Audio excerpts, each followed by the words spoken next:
Hello students, let's start with memory.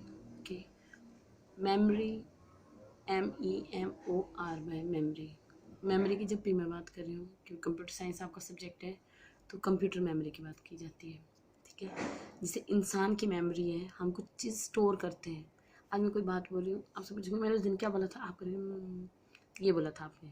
ठीक है, तो उसी तरीके से जो कंप्यूटर की मेमोरी है वो कंप्यूटर में जो भी हम इनपुट डाल रहे हैं, कोई भी डाटा हम उसमें डाल रहे हैं, उसको सेव करके रख रहे हैं। ठीक है, तो इसकी जो मेमोरी है वो भी दो तरह की है, एक प्राइमरी मेमोरी और एक सेकेंडरी मेमोरी। तो प्राइमरी मेमोरी और सेकेंडरी मेमोरी में क्या डिफरेंस है मैं थोड़ी देर बाद बताऊंगी, लेकिन सबसे पहले हम लेंगे प्राइमरी मेमोरी। देखिए, दो तरह की मेमोरी है। जो हम मेनली काम करते हैं उसमें प्राइमरी मेमोरी इस्तेमाल होती है। जो हम स्टोर करते हैं डाटा बाद में यूज़ होता है उसके लिए हम सेकेंडरी मेमोरी यूज़ करते हैं। प्राइमरी मेमोरी में आपकी रैम और रोम आएगी और सेकेंडरी मेमोरी में आपकी आएगी हार्ड डिस्क, सीडीज, जितने भी पेन ड्राइव या कुछ जिसमें हम डाटा स्टोर करते हैं, मेमोरी कार्ड हो गया आपके, ठीक है, डाटा कार्ड्स हो गए, सब आपका सेकेंडरी मेमोरी में आएगा। ठीक है, और अब प्राइमरी मेमोरी की बात करते हैं तो मैंने कहा दो तरह की है, रैम और रोम। तो RAM, RAM means random access memory और ROM means read only memory. तो इन दोनों में डिफरेंस यही है कि जो रोम है, रोम में कुछ इंपॉर्टेंट फाइल्स होंगी जो ऑलरेडी स्टोर्ड होंगी, लिखी उसकी कोडिंग, जैसे बूट फाइल्स हैं, कंप्यूटर जब स्टार्ट होता है, कुछ ऐसे इंस्ट्रक्शन और प्रोग्राम्स हैं जो कंप्यूटर को उस टाइम चाहिए, वो ऑलरेडी जब सिस्टम बनता है, जो मैन्युफैक्चरर है वो ऑलरेडी रोम जो है पहले से ही एडिट हुई होती है, वो लिखी हुई होती है, उसमें प्रोग्राम्ड हुई होती है, यानी कि उसमें कोडिंग पहले से ही दी होती है। तो उसी तरीके से ये तो बात रही आपकी रोम की। अब बोलेंगे आप रैम का क्या काम है।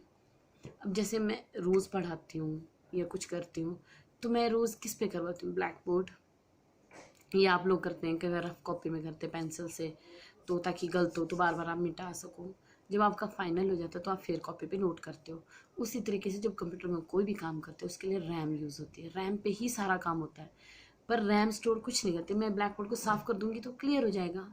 ठीक है ना, तो उसी तरीके से जब मैंने उसको वाइप आउट किया, उसको क्लीन किया तो साफ़ हो गया, लेकिन जो मैं वहाँ लिखा रही थी आप लोग कहीं स्टोर कर रहे थे उस चीज़ को और वो पेन से लिख रहे थे या कुछ करते, उसी तरीके से हम जो करते जाते हैं काम वो स्टोर होता जाता है, बीच बीच में हम सेव दबाते रहते हैं, वो सेव होता जाता है।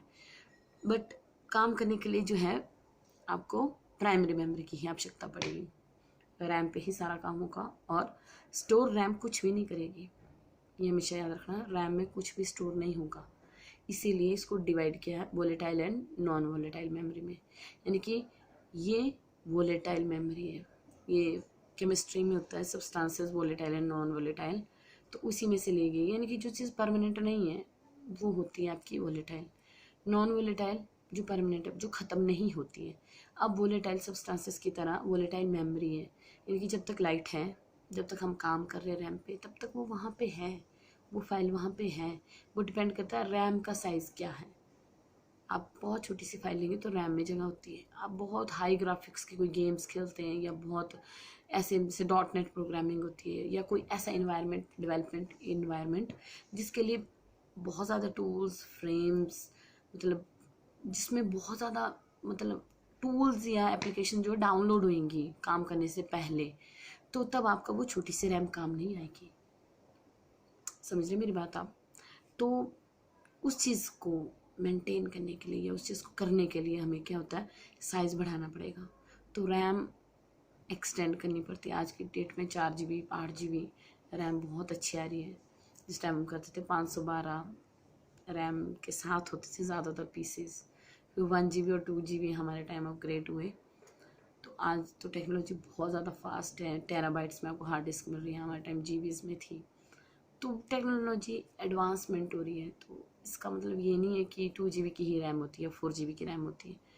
रैम 512 MB की जो रैम है वो भी रैम ही है, बट फ़र्क ये है कि जब 512 MB की रैम लगाएंगे आप तो कुछ गेम्स ऐसे क्लक क्लक करके फंसती हैं, कुछ ग्राफिक्स अच्छी तरह से होगा ही नहीं। आप बहुत सारे सॉफ्टवेयर डाउनलोड तो कर लेंगे लेकिन जब इंस्टॉल करेंगे आप काम नहीं कर पाएंगे। क्यों?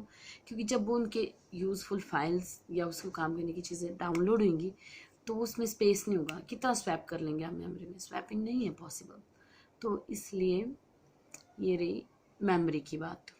ओके, अब एक और वीडियो लंबा हो जाता है, तो नेक्स्ट वीडियो में आपको मैं प्राइमरी मेमोरी अलग से करूँगी कवर और सेकेंडरी मेमोरी अलग से कवर करूँगी। और आपने तब तक सर्च करना है, ठीक है, कि कितनी तरह की मेमोरीज़ हैं, उसकी सारी टाइप्स देखनी है, ताकि थोड़ा सा क्यूरियोसिटी बनी रहे आप में।